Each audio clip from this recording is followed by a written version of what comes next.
بسم اللہ الرحمن الرحیم الحمد للہ رب العالمین والصلاة والسلام علی سید المرسلین۔ نحو کی کہانی اسی کی زبانی۔ آئیے آج نحو کے گھر کی کہانی سنتے ہیں۔ ایک مرتبہ کا ذکر ہے کہ لفظ علم نحو کے گھنے جنگل میں بیٹھا تھا اور لفظ کافی عالی شان اور بڑے گھرانے سے تعلق رکھتا تھا۔ اس کے دو بیٹے تھے، ایک کا نام محمل اور دوسرے کا نام موضوع تھا۔ جس کا نام محمل تھا بیچارہ بے وقوف تھا، جتنا سمجھاتے اور بتاتے کچھ سمجھ نہیں پاتا۔ اس کی احمقانہ حرکت سے لفظ بہت بیزار تھا۔ اور دوسرا موضوع جو سمجھاتے جلدی سمجھ جاتا، مگر وہ باپ کی ایک بھی نہ سنتا تھا۔ اس نے بھاگ کر موضوعہ سے شادی کر لی اور ان کے دو بیٹے ہو گئے۔ ایک کا نام مفرد جو غریب اور فقیر تھا۔ مفرد اکیلا اکیلا رہتا تھا، جبکہ اس کے مقابلے میں مرکب نے بہت ترقی کی، ہر ایک سے اچھے سے ملتا اور اسے دوست بنا لیتا۔ یوں اس کی ترقی ہوتی چلی گئی۔ کچھ عرصہ بعد مرکب کو ایک بیٹی ہوئی جس کا نام کلمہ رکھا، اور کلمہ کو کلام چچا کے 3 بیٹوں اسم، فعل اور حرف سے بہت محبت تھی۔ کلمہ کی بس یہ خواہش تھی کہ کسی طرح کلام چچا کے گھر کی بہو بن جاؤں۔ ایک مرتبہ کلمہ موقع پاتے ہی کلام چچا کے گھر چلی گئی اور اپنی محبت کا سارا حال سنا دیا۔ پھر کیا تھا، کلام چچا بھی کافی سنجیدہ ہو گئے۔ کلام چچا نے کلمہ کو کافی سمجھایا، مگر وہ باز نہ آئی۔ آخرکار کلام چچا نے ان تینوں اسم، فعل اور حرف کے راز کھولنا شروع کر دیے۔ کلام چچا نے کلمہ سے کہا، کلمہ بیٹی، آپ کہاں اسم کے چکر میں پھنس گئی ہو؟ اس کی تو بس بلندی سے نشانہ لگانا آتا ہے اس کو، یعنی یہ جو اسم ہے اس کو تو بس بلندی سے نشانہ لگانا آتا ہے اور دوسروں سے ملے بغیر سارا کام کر لیتا ہے، اور وہ زمانہ کی تو ایک بھی نہیں سنتا اور اپنی ہی منمانی کرتا ہے، تمہاری کہاں سنے گا؟ اور وہ بے وقوف فعل، وہ تو دوسرے سے مل کر ترکیب بناتا پھرتا ہے اور کوئی بھی زمانہ ہو اپنا ہی فائدہ سوچتا ہے۔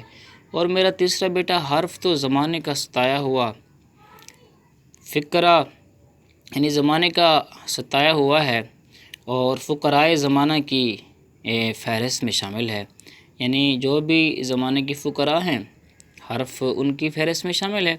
بہت ہی سیدھا ہے، وہ بس ندی کے کنارے پر بیٹھا رہتا ہے، یہ تو کسی سے ملنا جلنا بھی پسند نہیں کرتا، پکا صوفی ہے۔ جب دیکھو RTO پولیس والے مستقر بھائی اور لغو ماموں گھسیٹ کر میرے پاس لے آتے ہیں۔ کبھی کبھی یہ صوفی بہت دور چلا جاتا ہے۔ بیٹی کلمہ، یہ تینوں بہت چلاک ہیں، ان کی علامت اور اصلی چہرہ میں ہی جانتا ہوں۔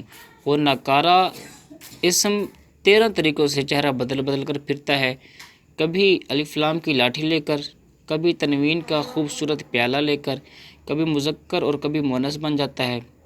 تم خود ہی سمجھ سکتی ہو کہ یہ اسم کتنا بڑا شاطر ہے۔ اور کبھی وہ اسم رات کے 12 بجے ہی حرف ندا کے ذریعے اذان کی ندا دے دیتا ہے۔ اور بھی اس کی علامتیں ہیں بیٹی، اس کے چکر میں مت پڑو، یہ مجھ پر ہی گیا ہے، بہت بڑا والا ہے یہ۔ بیٹی کلمہ، فعل کی علامت آپ کو میں کیا بتاؤں، کہ زمانے کا سب سے بڑا بے وقوف ہے۔ اس کی شناخت کی علامت بتاتا ہوں، یہ بھی بہت بڑے بڑے کارنامے کرتا ہے۔ اس کی تو 100 عامل ملکوں کی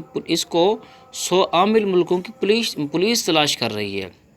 یہ جو فعل ہے نا، اس کو 100 عامل ملکوں کی پولیس تلاش کر رہی ہے۔ یہ زمانے سے چھپ کر بھاگتا پھر رہا ہے۔ اس کے بہت سے چہرے ہیں، یہ کبھی ماضی کے پرانے قصے سناتا ہے، کبھی مستقبل کی پیش گوئیاں، اور کبھی امر کی صورت میں اس کے بہت سے چہرے ہیں۔ یہ کبھی ماضی کے قصے سناتا ہے، کبھی مستقبل کی پیش گوئیاں، اور کبھی امر کی صورت میں بادشاہ بن کر حکم دے دیتا ہے، اور نہیں کی صورت میں بات تو بچپن سے کسی کی بھی نہیں مانتا۔ اور اس کی ایک خاص نشانی آپ کو بتاتا ہوں، اس پر جب جوازم کی ضرب پڑتی ہے تو ساکن ہو جاتا ہے۔ تو یہ سب میرے بیٹے ہیں، اور کیا میں فضائل بیان کروں۔ تیسرے کو کلمہ بیٹی تم جانتی ہو وہ زمانے کا ٹھکرایا ہوا حرف ہے، اگر مارکیٹ میں گم جائے تو اپنا نام بھی نہیں بتا پاتا، کہاں یہ دیوانوں کے چکر میں پھنس گئی ہو۔ مگر ایک بات کہوں بیٹی کلمہ، جی فرمائے کلام چاچا، آج سے کئی سال پہلے میری عورت کلمہ ایک مارکیٹ تھی جو آپ سے کافی مناسبت رکھتی تھی، بیچاری ان تینوں کی حرکت سے پریشان ہو کر گھر چھوڑ کر چلی گئی۔ کلمہ مارکیٹ کی نسبت انہی کے نام سے ہے۔ ہاں، یہ تینوں میں سے کوئی بھی تم سے شادی نہیں کرے گا، یہ اپنی خالہ حروف جارہ کی 17 بیٹیوں میں سے ربہ سے پیار کرتے ہیں۔ تو اسم جو ہے اس نے تو اس کی یاد میں قصیدے بھی لکھے ہیں۔ تو یہ ہم نے جو نحو کی کہانی تھی اسی کی زبانی آپ کو سنائی، امید ہے کہ آپ کو بہت اچھی لگی ہوگی۔ اور جو ہے یہ جو اسم نے اس کی یاد میں قصیدے لکھے ہیں ربہ کی یاد میں، تو اگر یہ کہ کسی موقع پر ہوا تو ہم انشاءاللہ عز و جل اس کا بھی لیکچر بنا کر آپ کی خدمت میں عرض کر دیں گے۔